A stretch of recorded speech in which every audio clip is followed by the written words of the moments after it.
Hi, I'm Deneen Matsuda, and I'm here with two of my students, Fletcher and Kiara. And we are having so much fun in school right now. We're very busy. We've started our crochet. We're making our pot holders. Hold yours up, Kiara. Look at this. We are in the midst of crochet season. But in the midst of all this busyness, we still find time to do some academic learning like math. Now, you know that I just attended the California Mathematics Council convention in Palm Springs, and Eddie Wu was there. And if you don't know who Eddie Wu is, well, he's Wonderful Stanley's math hero. He's an Australian mathematician who takes the things that we learned as algorithms and explains the why of them. And if you would like to have your heart filled with math love, at least watch his TED Talk on YouTube. And you can also see many of his instructional math videos. He has millions of followers, millions of people watching him. And he was in the United States for the very first time at the convention. And he taught us a game that we are having so much fun playing, and we want to show you how to play it. It takes no prep at all and can be played at any time, anywhere, even during church. We were thinking it could even be a church activity. When I teach a lesson, I don't like to teach this way. All right, boys and girls, let's take out our math books and open to page 93 because we're going to learn today about multiples, factors, composites, and primes. I like to teach with math games, and I think my students are loving that. Would you agree? Very fun. Very fun. So what's the first step for this game, Kiara? So you write the numbers on a blank piece of paper from 1 to 20 and maybe add a smiley face. And it doesn't have to be in this order. You could even put them in a circle. The order of it doesn't matter. And once we've done that, and you have to make sure you understand that your students understand the difference between multiples and factors, and they know multiples because they've been skip counting since their earlier years, right?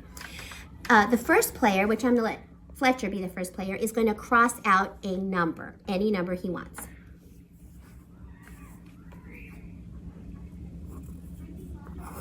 Should have sharpened that for you, huh, Fletcher? So he crossed out a 9. Now, Kiara can only cross out either a multiple or a factor of 9. And starting now, they have to say the vocabulary. So Kiara's going to say, I'm crossing out such and such, which is a such and such of 9. Go.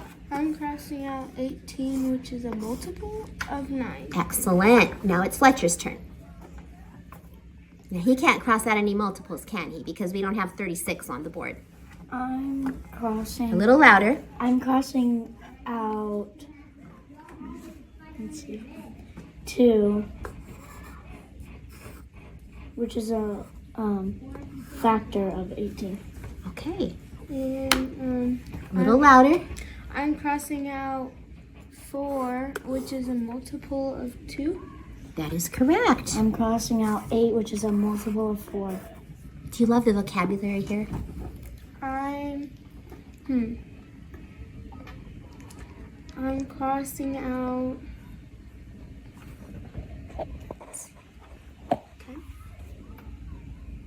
10, which is a multiple of 8. A multiple of 8. 10, is that a multiple of 8? Now we're going to have to do some thinking. We started with 8. Is that what you crossed out? 8? Okay, so let's count by 8s. 8, 16. Oh, so it's a... Do you want to make a change? Okay, yes. Let's make a change. Let's uncross out 8 or 10. And we're working on 8. So I'll cross out 16, which is a multiple of 8. So you see how this goes, and you keep going until you can't go any farther. And the last person to make a cross out is the winner of the game. So Kiara and Fletcher were playing this game, and they played what is the shortest game possible. Can you see that? Zoom in on there. Aubrey is our camera person today. Now, Fletcher, why was this the shortest game ever? Because Kiara picked 1, and I picked 11, which is a prime number.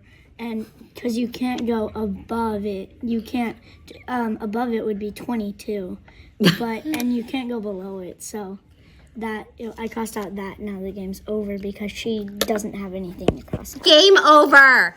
So that was their strategy. So then what I decided was to change the rules, because sometimes you have to do that. When you have your students doing all these fancy strategies, you have to change the rules. So I said, all right, play again, but this time you're trying to see how many numbers you can cross out, not the least number. She said, try not to cross out any prime numbers, you said. In the beginning. Yeah. In the beginning. Of the game. Right. And so this game lent itself beautifully to teaching them about primes. And I didn't even tell them we were going to learn about primes. It was at the end that I explained what primes were.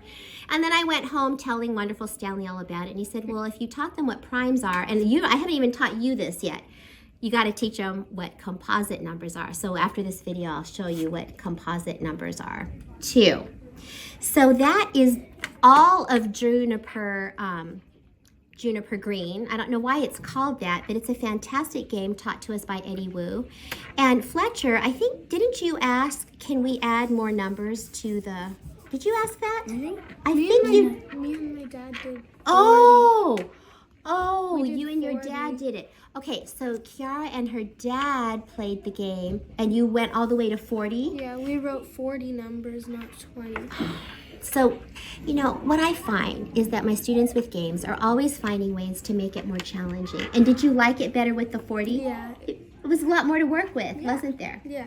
So we hope that you will try this with your students, Juniper Green. And we want to wish you a great day, and thank you for being with us, and we'll see you next time. I'm Janine Matsuda. Thanks so much for watching, and don't forget to like and subscribe!